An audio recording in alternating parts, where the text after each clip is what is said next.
5월 20일 목요일 오늘의 말씀입니다. 출애굽기 19장 16절에서 25절의 말씀 제가 읽도록 하겠습니다. 셋째 날 아침에 우레와 번개와 빽빽한 구름이 산 위에 있고 나팔 소리가 매우 크게 들리니 진중에 있는 모든 백성이 다 떨더라. 모세가 하나님을 맞으려고 백성을 거느리고 진에서 나오매 그들이 산 기슭에 서 있는데 시내산의 연기가 자욱하니 여호와께서 불 가운데서 거기 강림하시니라. 그 연기가 옹기가마 연기같이 떠오르고 온 산이 크게 진동하며 나팔 소리가 점점 크게 들 때에 모세가 말한즉 하나님의 음성으로 대답하시더라. 여호와께서 시내산 곧 그 산 꼭대기에 강림하시고 모세를 그리로 부르시니 모세가 올라가매 여호와께서 모세에게 이르시되 내려가서 백성을 경고하라. 백성이 밀고 들어와 나 여호와께로 와서 보려고 하다가 많이 죽을까 하노라.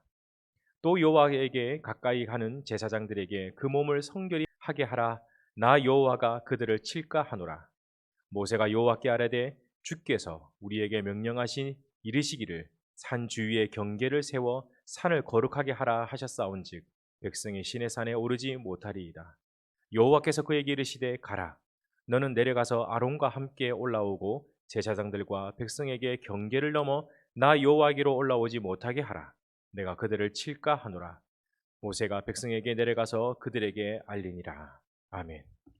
오늘 본문은 이스라엘과 언약을 맺기 위해 하나님께서 강림하시는 장면입니다.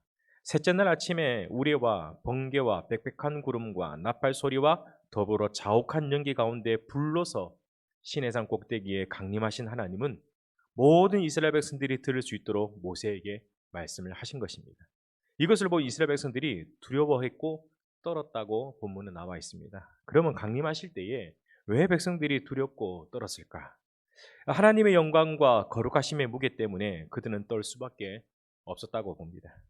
나중에 출애굽기 20장 19절에 보면 하나님께서 십계명을 말씀하여 주신 뒤에 이스라엘 백성들에게 모세에게 이렇게 간청하는 것을 볼 수 있습니다.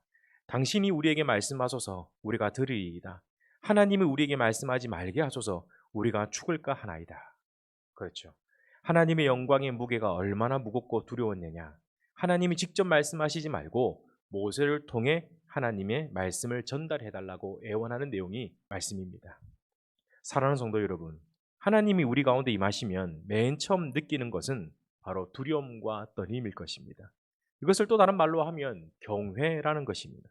감당할 수 없는 엄청난 영광에 압도되어 두려움으로 주님을 바라보는 것이죠.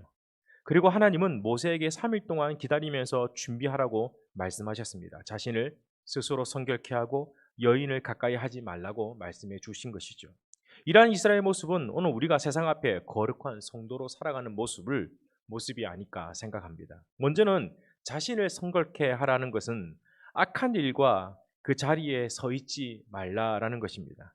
성도는 악한 자리에 주님을 바라볼 수 없습니다. 로마서 1장 17절에 오직 의인은 믿음으로 말미암아 산다고 말씀했습니다. 이 말은 성도가 믿음의 자리에 있을 때에 비로소 생명을 얻게 된다라는 뜻입니다. 불신의 자리에서는 하나님을 볼 수 없고 하나님을 만날 수 없습니다. 세상 속에서 믿음의 자리를 구분할 수 없습니다. 왜냐하면 사단은 광명한 천사로 가정하여 오기 때문입니다. 그래서 세상 속에서 믿음으로 살아간다는 것은 매우 힘들고 어려운 것이죠. 그래서 우리가 해야 될 일이 뭘까요? 성경은 악한 날에 하나님의 전신갑주를 입으라고 분명히 말씀해 주고 있습니다. 구원의 투구와 믿음의 방패와 말씀과 기도의 검을 들고 세상 앞에 서야 하는 것이 오늘 우리가 이 세상 속에서 성도가 가져야 될 모습이 아닌가 생각합니다. 그리고 여인을 가까이 하지 말라라는 것은 음행하지 말라는 것입니다. 음행은 음욕이고 음욕은 곧 탐심에서 비롯하는 것입니다. 에베소서 5장 3절에 음행과 온갖 더러운 것과 탐욕은 너희 중에 그 이름조차 부르지 말라. 이는 성도에게 마땅한 바니라. 그래서 탐심은 곧 우상 숭배라고 성경은 말씀해 주고 있습니다. 하나님이 제일 먼저 가정을 세우신 것은 가정이 그 거룩한 교회이기 때문인 것입니다. 이러한 교회의 아내 외에 다른 여자에게 탐심하게 되는 것은 곧 우상 숭배와 같다라는 것이죠. 그래서 십계명의 제일 먼저는 나 외에 다른 신을 두지 말라라는 것입니다. 이게 두지 말라라는 것은 마음 중심에 두지 말라는 것이죠. 이 말은 곧 에베소에서 남편을 교회의 머리요 아내는 그의 몸이라 하신 말씀과 같은 맥락인 것입니다. 한 몸에 두 머리가 없고 두 머리에 한 몸이 없는 것처럼 우리와 주님의 관계도 한 몸이고 아내와 남편의 관계도 한 몸인 것입니다. 그래서 성경은 나 외에 다른 신을 섬기는 것은 우상 숭배이며 아내 외에 남편 외에 다른 사람과 관계를 갖는 것도 음욕이라는 것입니다. 그러므로 성도는 이 더러운 곳에 그 이름조차 부르지 말라는 것에 우리는 명심해야 될 것입니다. 사랑하는 성도 여러분, 오늘 이 하루도 우리는 유일하신 주님만 바라보고 의지해야 될 줄 믿습니다. 그리고 아내는 남편은 아내를 사랑하기에 최선을 다하는 이 하루가 되었으면 좋겠습니다. 성도의 가정은 오늘 시대의 구원의 방주와도 같다고 생각합니다. 건강한 가정을 만들어낸 것은 성도의 마지막 사명이라고 생각합니다. 전도를 100명 하는 것, 전도를 1000명 하는 것보다 더 훨씬 큰 가치가 있는 것이 건강한 가정을 만들어내는 일이라고 생각합니다. 오늘 이 하루 사랑하는 자녀와 사랑하는 아내와 남편에게 사랑하고 수고했다라는 위로의 말을 전해주는 이 하루가 되었으면 좋겠습니다. 이어서 20절과 25절의 말씀을 보시면 하나님께서 구체적으로 또 반복적으로 다시 한번 모세에게 말씀하고 있습니다. 재차 백성에게 경계를 정하고 자신을 성결케 하라고 말씀해 주고 있습니다. 출애굽기 19장 23절의 말씀을 보면 주께서 우리에게 명하신 이르기를 산 사면에 지경을 세워 산을 거룩하게 하라 하셨사온즉 백성이 시온산에 오르지 못하니이다.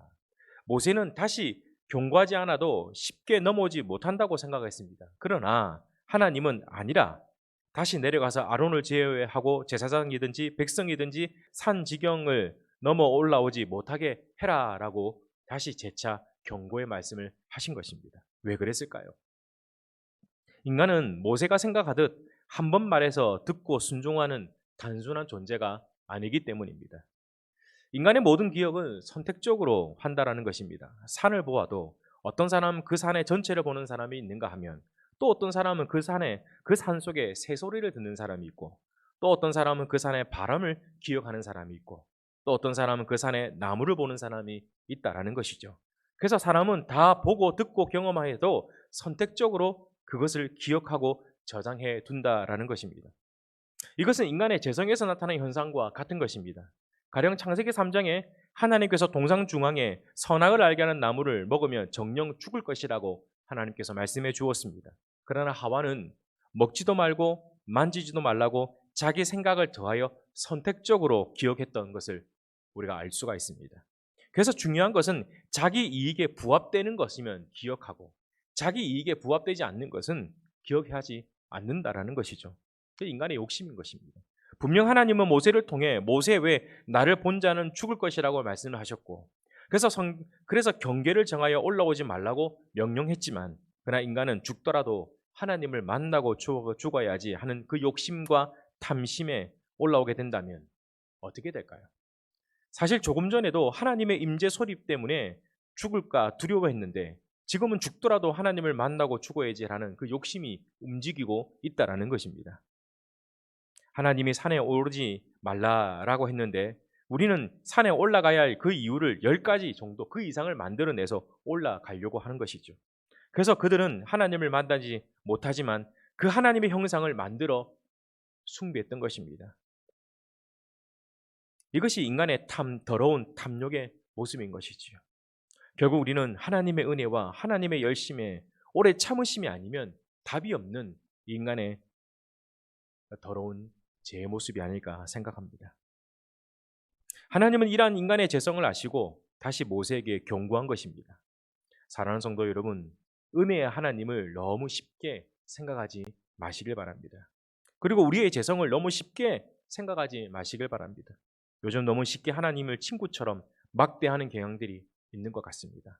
물론 하나님이 우리를 종으로 여기지 않고 친구로 대해 주시지만 그럼에도 불구하고 하나님과 우리 사이에 좁힐 수 없는 그 간격이 있다는 것을 절대 잊어서는 안 되는 것입니다. 그분 앞에 나갈 때는 아무리 은혜의 보좌이라고 해도 두려워 떠는 태도가 분명히 있어야 됩니다. 이것이 바로 경외하는 마음입니다. 이것이 오늘 본문이 오늘 우리에게 주는 교훈인 것이죠. 오늘 이 하루도 주님을 사랑한다고 하지만 너무 가볍게 주님을 섬기고 있지 않는가 자신을 돌아보았으면 합니다. 주님이 우리를 사랑하시는 은혜는 결코 가볍지 않습니다. 그리고 결코 단순하지 않습니다. 그래서 우리가 믿는 믿음의 길도 단순하지 않고 가볍지 않다는 것이죠. 그래서 우리가 붙들어야 될 것은 무엇이냐? 말씀과 기도인 것입니다. 주님의 뜻은 여기 있다 저기 있다가 아닙니다. 주님의 뜻은 주님의 뜻을 구하는 마음에 있다는 사실을 기억하고 오늘 이 하루도 주님의 뜻을 구하고 내 가정을 건강한 가정으로 만들어내는데 최선을 다하는 이 하루가 되었으면 좋겠습니다. 기도하겠습니다. 하나님 아버지, 오늘 이 하루도 말씀 붙들고 말씀을 기억하며 살아가길 원합니다. 내가 원하는 인생의 길이 아니라 하나님이 원하시는 그 길로, 믿음의 길로 가길 원하오니 오늘 우리에게 성령의 충만함을 허락하여 주시옵소서. 악한 자리를 떠나게 하시고 믿음의 자리를 서 있을 수 있도록 성령의 충만함을 부어주시기를 간절히 구합니다. 오늘 이 하루도 우리 안에 있는 모든 부정적이고 안 되고 할 수 없다는 그 생각들이 예수 이름으로 떠나가게 하여 주옵소서. 절망의 생각, 낙심의 생각, 부정적인 모든 생각들이 주 예수 이름으로 떠나가게 하여 주시고 오늘도 하루 주님과 동행하는 이 하루가 되게 하시며 뿐만 아니라 내게 주어지는 가정과 모든 삶을 최선을 다해 살아갈 수 있도록 은혜를 베풀어 주시옵소서. 예수 그리스도 이름으로 기도하옵나이다. 아멘.